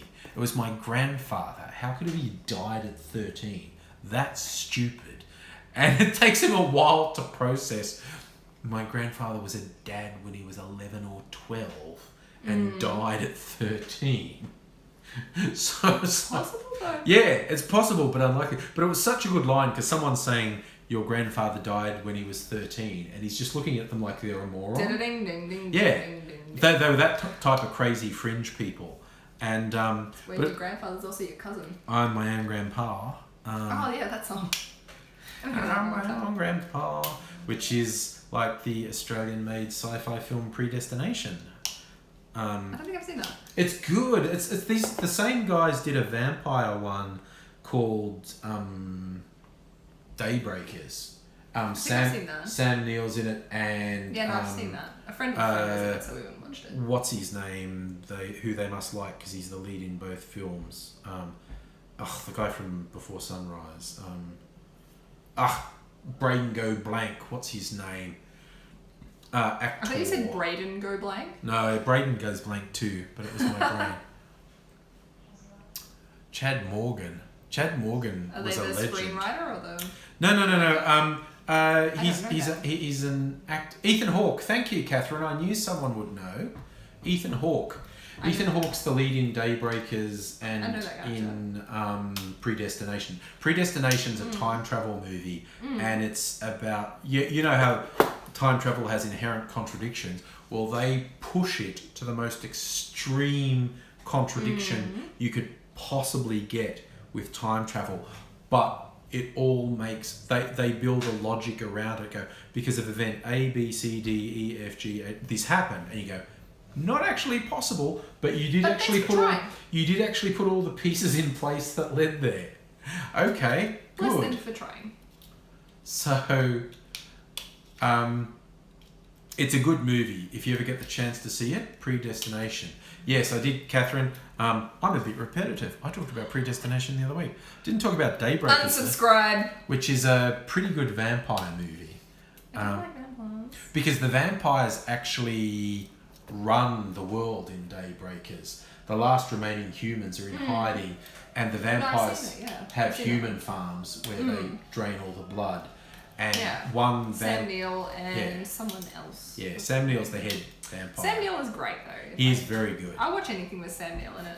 He's generally just an amazing person, quite honestly. Yeah. Hunt for the Wilder People. Go see that if you haven't seen I it. haven't seen that, and I've heard so many good things. It is really good. You come around one night for movie night, we can watch it on Foxtel. It's on demand. So, Covenant. I actually enjoyed Covenant. I thought it was really quite entertaining because there was lots of action. I like that they filled in a couple of gaps. Yeah. For Prometheus, which was a great movie. Prometheus was great. Prometheus. But what they did with the androids was really good. In that David and what was the I name just of it liked called? watching Michael Fassbender make out with Michael Fassbender. Yeah, that would was repeat that scene. yes. That was I'm sad that scene only happened once in that movie. Yeah, was only great. once. Yes. Excuse me, I need a moment. Oh my God! Speaking of Michael Fassbender and sex, have you seen the movie Shame that he did? I've seen clips of it, but I haven't actually watched the whole thing. I It's- don't watch a whole lot of movies, gonna put it out there, or television shows. I generally read a Yeah. lot. Like, I read probably 4 or 5 books a month. Yeah.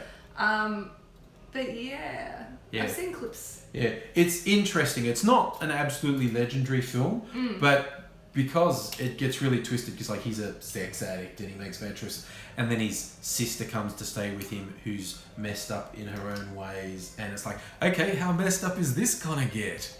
Pretty messed up. That's how much it gets. Pretty messed up, but it's very interesting. But yes, even though there's some very unpleasant stuff in Michael Fassbinder's past, Yeah. which we hope he doesn't do anymore. But Please don't.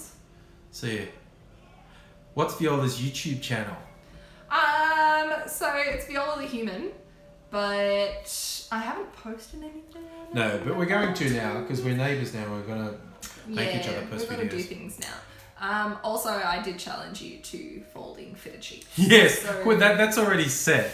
Viola's going to show how a competent person folds fitted sheets. It's not hard. Why is everyone so bent out of shape about? So hard. If you can do this, you can fold a fitted sheet. Well, you can't fold a fitted sheet. So much for that idea. Yes, and also on Twitter, your handle is Viola the human or Viola the almost adult. yes. Someone's already See, called me a witch. I know it is a question Viola. for you. Do I have a favourite Russian writer?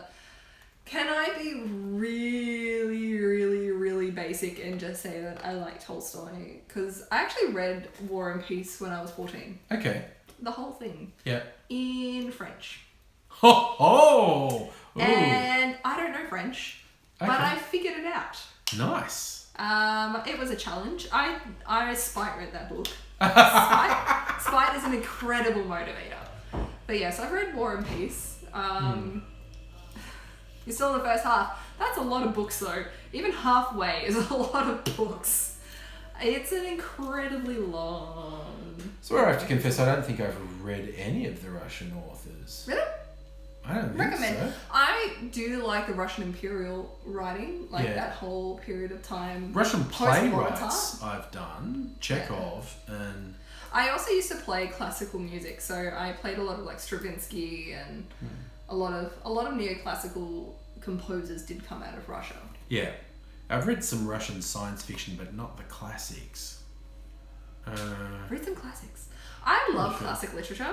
I think it's classic for a reason. There's one classic book though that I wish I had never read, and I discourage anyone else from reading it, which is Catcher in the Rye.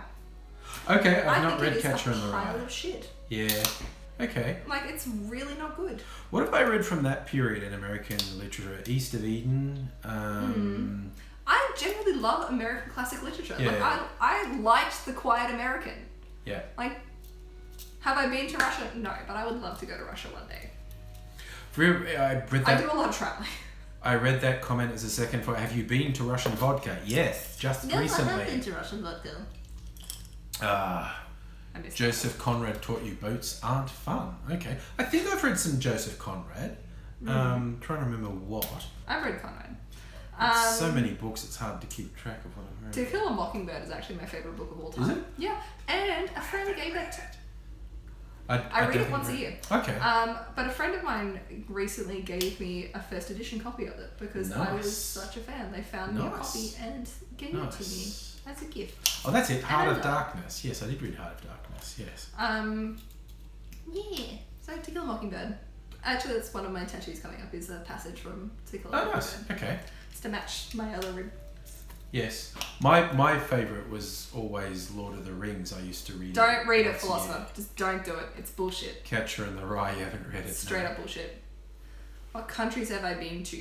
China, Japan, Malaysia, Indonesia, and I'm not gonna call it a country, but I've been to Hawaii. But it's a South American state. Yeah, I It's such an incredible culture. yeah. There was Just getting fucked up. Anyway, yes, it is. fun fact about Hawaii I found out recently. Yeah. They have 3 interstate highways. Yes. Where the fuck are they going? And that's just a particular classification they All the have. type of highways that they Yeah. have. And it's because they're under federal funding. Yes. What only took 30 years to make? Yes. 30 years to make a fucking freeway. That's a. It was bit- mostly legislation though. I was about to say that's a bit of an undertaking there. Yeah, Isn't it? 3 years in construction, 27 years in legislation. Yeah. Yeah, because there was a bunch of sacred spots that they put it through. That's interesting. They're saying, do you more prefer the writing style of To Kill a Mockingbird, or is it the social aspect Both of actually. I've also read Go Set a Watchman as well. So they were both written in different parts of Harper Lee's life, and I feel like she wrote really well for something that was coming out of the eyes of an 8-year-old, and then like the perspectives of an 8-year-old, And then also her writing Ghost at a Watchman, which is somebody who's in their mid-20s as well. Like that versatility and the ability to see things through a childlike gaze versus an adult gaze. I really enjoyed the writing style, but I also loved the actual story itself. Because I'm big into gender and race politics. Is like my favourite things in the whole world. Oh yeah, it's pretty good. Yes. The He's a lumberjack and he's okay. He sleeps all night and he works all day. person they're talking about is not I don't know. okay. Who are we talking about? Is a real cockhead. He's Richard Spencer? Yeah, well, he's of that ilk, but he's Australian. He's actually from Melbourne. The YouTube channel's called Bearing. He's done some attack videos on me. Seemed to get upset when I ignored him. Poor Wub Wub. But he's one of those anti-feminist right-wingers. Probably supports Trump. And to the best of my knowledge, still doesn't show his face because he's a gutless little cunt. But anyway. Oh well. Oh, right. He likes his international things, so... good for him. Everyone's got to have a fan base at the end of the day. Sometimes your fan base is your mum. Yeah. I mean, that's the other thing I referenced in another video. If I wanted to get millions of views and have idiots giving me money, all I'd have to do is say, oh, you know what? Feminism is wrong. I was wrong all these years. Clickbait. Feminists are all bastards. And all these sad bastards would... jump on it. Have I read Why the Last Man? That's a long-running graphic novel. No, I haven't read that. I have not read it either. That's one I haven't read. Is this a recommendation? Some people hate it because they think it's got really narrow views of gender and identity. Because Why's the Last Man? All the women are still alive, but all the men got killed. I read a book last year called The Female Man by Joanne Russ, and that was just the opposite of good. It wasn't bad, it was the opposite of good. Yeah. I didn't get through the first chapter. Oh, damn. It was really bad. It was meant to be like this incredible second wave feminist sci-fi, and I generally don't subscribe to second wave feminism anyway, but it was just bad writing and a shit boring story, and all of the characters in it were an allegory for herself. Oh god, that's always sad. It was the ultimate Mary Sue because there were 3 characters in it and they were all named on variants of Joanna Russ. Oh no. Yeah, real orcs. Oh dear. I just Don't recommend it. The recommendation that I collab with Friendy Geordies. Well, that'd get me a lot of views. I don't think he'd see much for him to gain in it. Friendship. Thoughts on 1984, if I have ever read it. Yes, actually, that was one of the first political satire novels that I ever read. I read that at the same time as I read To Kill a Mockingbird for the first time and Animal Farm for the first time. Yep, I like 1984 as a book. Like I just like the ending. Yeah, well, it's got one of the all-time best opening lines. It's something like, it was a cold, clear day in April and the clock was just striking 13. Just from the start, it's like, this is not your world. Yeah, this is not your world. Vonnegut. I haven't actually read any of Kurt Vonnegut, but I want to read Breakfast for Champions. It's on the list of books. I haven't read any Vonnegut either. I do love Vonnegut. I'm in a book club at the moment, so my reading list is kind of narrowed, which is not fun. So we're changing our book club reading schedule to every second month. So that will be good because it'll give me more space to read more books. I'm a really fast reader. So normally when we read our books every month, I usually read it about 2 days before. I start reading about 2 days before we actually meet up because I will read the entire book in that period of time. Do we do many collaborations? We used to. We used to collab all the time. We used to do lots. There's lots on my channel. Yeah. But we haven't for a couple of years. And collaborations with other channels. I'm doing some work with Bad Plan Productions at the moment, which is pretty fun because they get to kill people. And heaven knows I love death. Slow reader of books, stick to the movies. Yeah, that's fair. Nothing wrong with that. Yeah, it's good movies. Where anti-feminism, we just got shot in the racist Nazi one. What was that about? Look, we can actually get it back. Let's reread that. me and people like me weren't anti-feminist. Anyway, you guys are pretty cool though.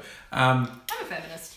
Yes, and this is I want to tie this into another thing. Like we were talking before about having friends who are sex workers and whatnot, and there is a close to even distribution of sex workers who are very, very ardently feminist advocates and sex workers who say they hate feminists. Yeah, there's some people that I follow on social media that are specifically not feminist, and it's not to say that they're anti-feminism, but they're anti some of the conversations that some feminists have, because they do tend to be exclusionary and very exclusive. So there are swerfs and turfs, Yes. just in general, which are awful human beings. Yes, they are. But then there's also, people tend to remove disabled people from the feminist conversation as well, and people with mental handicap as well. So some people, this particular person that I follow on social media is specifically not a feminist because she is autistic and she keeps getting excluded from the feminist conversation. And the fact that people with disabilities are statistically more likely to be victims of sexual assault and sexual violence, and they're statistically more likely to be victims of exclusion in society. And that's all just through being part of who they are. Yeah.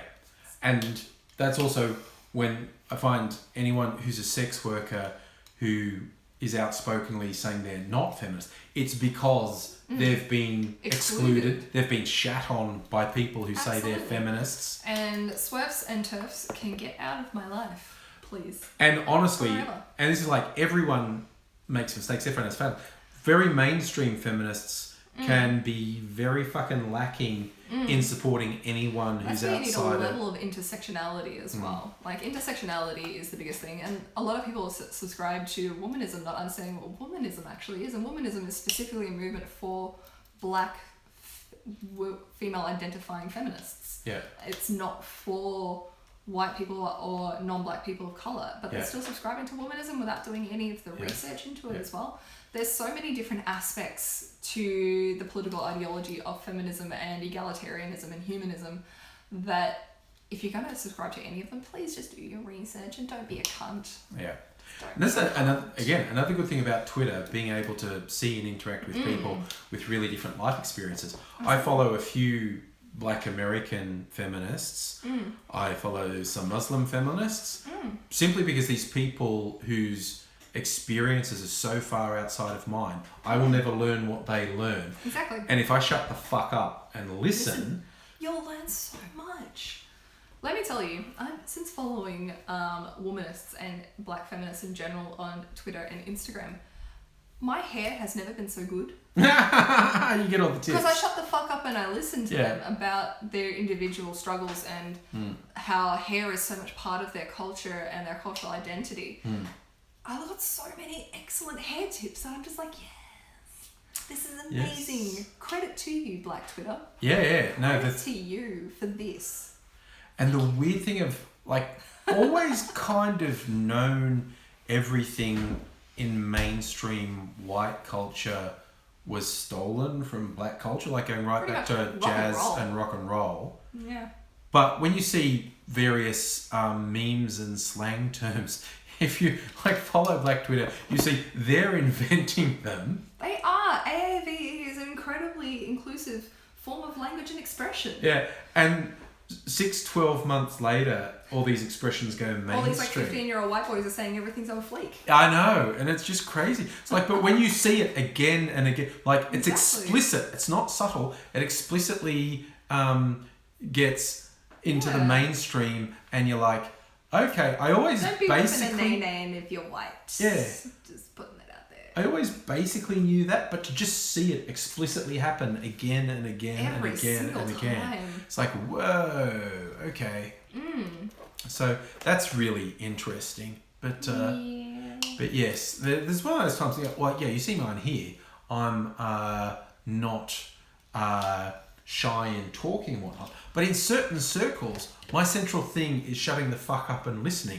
Because if I've gone to a circle to get the experience of someone who's going to have experienced things that I haven't, and I can learn from them, I learn from them by shutting the fuck up. Not telling them what I want, not telling them what I want from them. They should never have to water down or sugarcoat their political ideology to make you feel more comfortable. Yes. And I feel the exact same way when I'm part of it. Like, there's also like the concept of privilege as well. So we've got different levels of privilege. Like, I'm a white, mostly able-bodied female. Yeah. Any disadvantages that I experience in my life are not because I'm white. It's got nothing to do with the fact that I'm white. And then you'll have your own privileges as well. Yeah. Being of your age group, your ethnicity, of your gender. Yeah. And being cisgendered as well. Yes. So that gives you Yeah. different kinds of privileges than all these other people experience. Yeah. And it's funny, for the whole argument on that side, as toxic as gamer culture is, two of the best analogies I've ever seen come out of gamer culture. And one is, and I always try to remind these people, like, what do you mean white privilege? I'm poor. I don't have white privilege. And going, You're not Being disadvantaged because you're white. yeah, being a straight, white, cisgender male, able-bodied, that's playing the computer game of life on easy setting. Now, as we all know with the computer game on easy, that doesn't mean you're going to win. That doesn't mean everything will go your way. That doesn't mean that people who aren't you won't end up ahead of you. That doesn't mean people without your benefits won't outperform you. But every like, if it's like one of those character creation things with little sliders for everything, every time you move the slider, it's a little bit more against you. Yeah. A little bit less sort of cisgender male, and it works against you. Change your skin tone a bit, it works against you. It's like I said, there's no guarantees, but you're playing life on the easy setting. My other favourite one is saying, so why can't I have a white college fund when there's a black college fund? Why can't I say white pride when there's black pride? Why can't I say straight pride when there's gay pride? The answer is same reason you don't get the blue shell in Mario Kart when you're coming first. You're already coming first. The people at the back need some support. That's the difference between equity and equality, though. So if we're ever going to get to a point, I believe in equity over equality personally. And that's because we're never going to get to a point in our society where we can be all equal unless we have equity. And sometimes that means lifting some people up a little bit higher than others so that we can all be equal. Equity is so vastly important. And people need to understand that you can be a white middle-aged male and still be poor, and you're not disadvantaged because of your race. You're not disadvantaged because of your gender. You're disadvantaged because of your socioeconomic standing.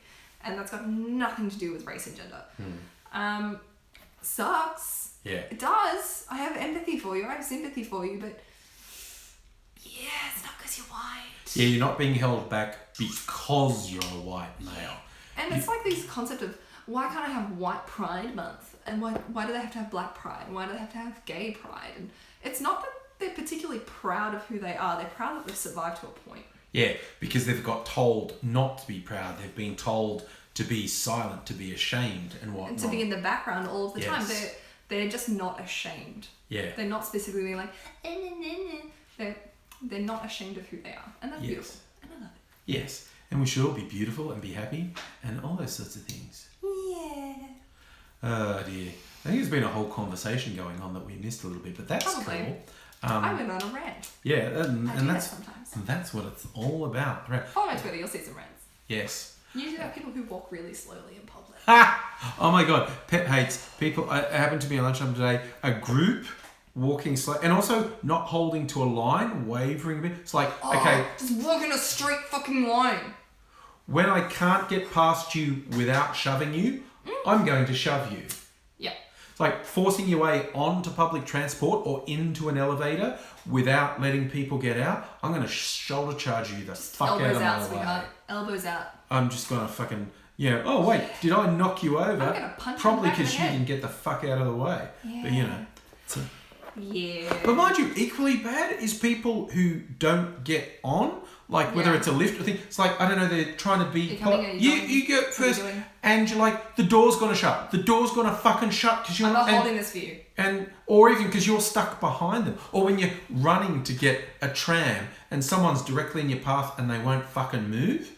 And it's like, Yes. I'm going to knock you down. I'm going to knock you down. I'm just gonna knock you out. What does socialism mean to us, guys? Oh dear. So, my experience with socialism, I have 1.5 bachelor's degrees, and my second bachelor's degree was in political science.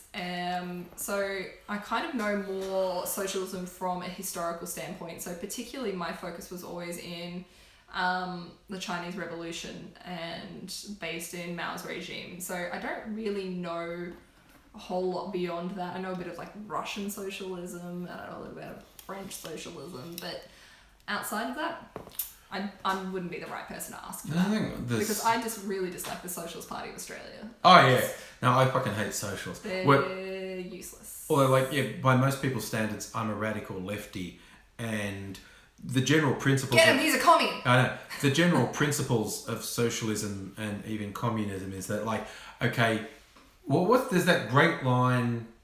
Australia was originally a socialist state. We were founded as a socialist state back in the day, and the Labor Party, up until very recent in our history, was a socialist party. Yeah. Like, if you actually go back and look at Australia's history, we were founded as a socialist country, and it's just slowly gotten a little bit off track. There's the old saying, something like it's summarised as with socialism, you get each is provided according to their needs, and each produces according to their abilities. In theory, socialism is great. Yeah, but like in theory, capitalism's great. In practice, it's fucked. Yeah, fuck capitalism too. Millions of people start. I love it when people say socialism doesn't work. Though capitalism doesn't work. You fucking knob. Do you not see? None of them work. Do you see the millions of people dying of starvation? And the reason why they don't work is the exact same. It's all human greed. Yeah. This is like every time anything bad happens, and people say, "Why does terrorism exist? Why would someone kill those children?" Okay, well, we start with people are fucked. Okay, it's just like That's the starting point. It's like, why did the Western countries bomb civilians in brown countries? It's like, well, if our starting point is people are fucked, that explains a lot of why doesn't capitalism work? Well, because people are fucked. Why doesn't communism work? Because people are fucked. You just try to be net good, in my opinion. Everyone has failings. Everyone's going to fall down every now and then. Every system has failings. Yeah. Oh, you don't be a dick about it. Just don't be a dick. Yeah. Just Will Wheaton your life. I know the box shop used to be hardcore old conservative. Wait, so I want to see this. Oh, and I've done that. Cancel. Go away. Go away. Okay. Used to be hardcore conservative, but he's good with the debate, understood about green energy and stuff. But he's hardcore into capitalism is the only system. Anybody, and you do get that people in capitalist countries going, capitalism is the only thing that works. It doesn't fucking work. It doesn't work. As long as we still have homeless people living on the street, people trying hard to make ends meet. Yeah. The fact that most people in my generation will never own their own home. Even people in generations before mine will never own their own home. That's not working for anybody. A dozen people having universal healthcare doesn't necessarily work for everyone in this country as well. Thank God we have it. Like, if there is a God, but thank God that we do have universal healthcare to the extent that we do. Yeah. And the only reason we have those is socialism, not capitalism. Yeah. I mean, when a dozen people have more wealth than the poorest hundreds of millions. Luxury gay space communism is the only system that works. Okay. Celtic King, we could turn that into a song. People are fast. Oh my god, I think I'm thinking of like some old comedy songs I've heard.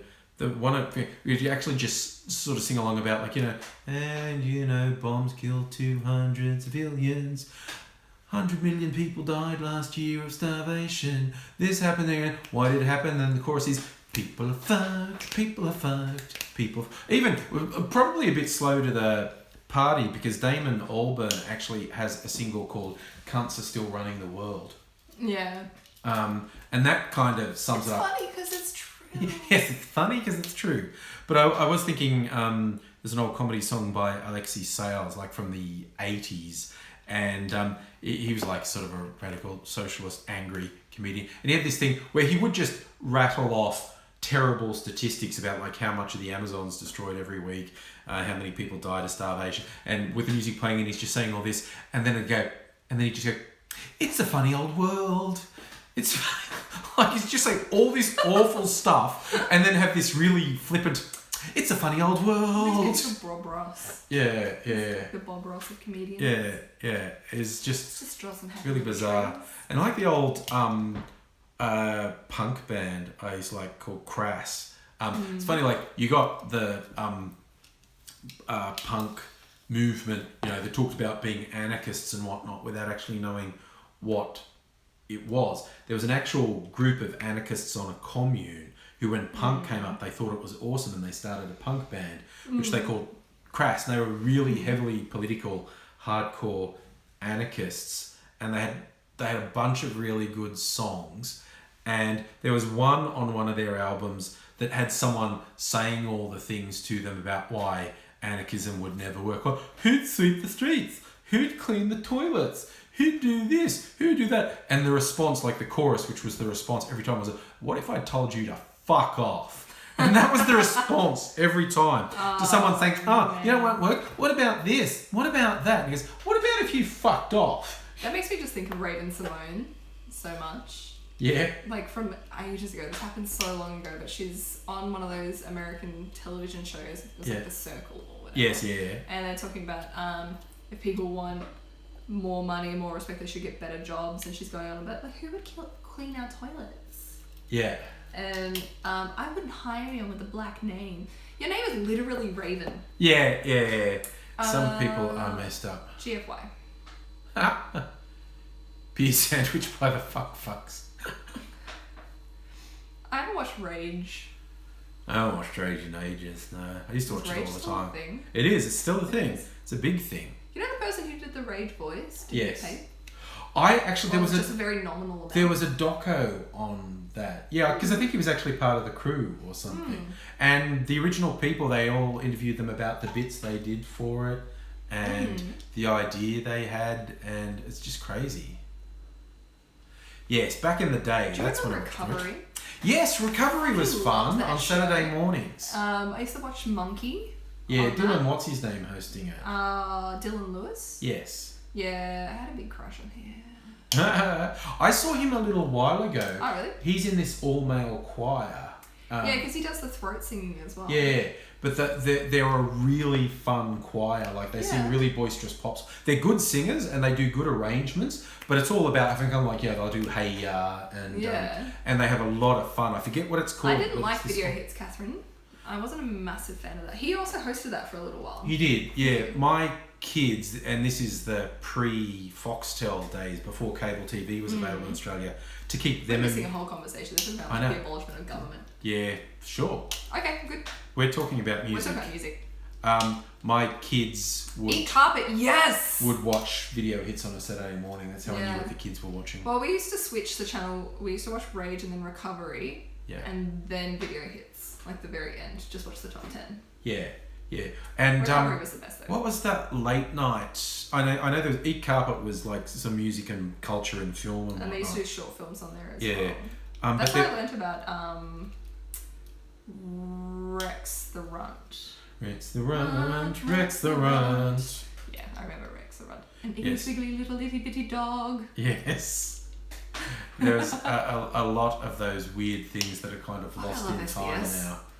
I think I've got an Aardman collection somewhere that has... I have the Aardman collection too. Rex the Runt in Also, it. Angry Kid. Angry Kid was so funny. I loved Angry Kid. I think you can still find Angry Kid on YouTube. It's just like... Angry Kid was so fucking strange. It was so good. Oh dear. The purely music one that was late night on SBS... Was it Rock Arena? No, that was ABC. I think it was just called The Noise. I think there was one on SBS called The Noise. I'm not familiar with it. But yeah, ABC had a good one called Rock Arena. And all I remember from SBS is like I think I was about 4 or 5 and I watched Vampiros Lesbos Vampiros. Oh yes, I know that one. Yeah. I'm never gonna get the image of boobies out of my mind. It's very impressionable. I don't want boobies out of my mind. Boobies are great. There was a good question in there. How do I think Australia's changed since the 80s? Okay, what are my big memories of the 80s? The bicentennial. I mean, what's changed? I think things are generally better now. You could point to some things and argue they're worse. I think Australia's generally improved over time. Things are a bit more interesting. Oh, look, that's probably a message. My phone's now on low battery. We've been doing it for over 2 hours. Oops. So we might say good night now. It's the time for all good children to go to bed. Good night, stay up all boys night. and girls. Oh no. Oh no! Still who about democracy? I know, TV doesn't shut down. I'm old enough that TV used to shut down. I can actually remember that. Yeah. Some channels closing down. Yeah. Vaguely. Yeah. But I remember it. Be kind of like if young kids watch the original Poltergeist movie now, and it has a bit where the TV signs off for the night. Yeah. And the little girl watches the static. Kids would be going, the fuck? What is this? What? Yeah, I remember Is the that. TV broken? Why is there nothing on the TV? I really hate the term feminazi because that kind of ignores the fact that 11 million people died. Yeah, it's like when people talk about, do you console or you PC master race? Well, call me fucking crazy, but I don't use Nazi analogies when I talk about things. Yeah. That's just me. That's I'm not wacky. Yeah. You weirdo. Yeah, All I right. know. On that note, bye. Bye-bye. See you later.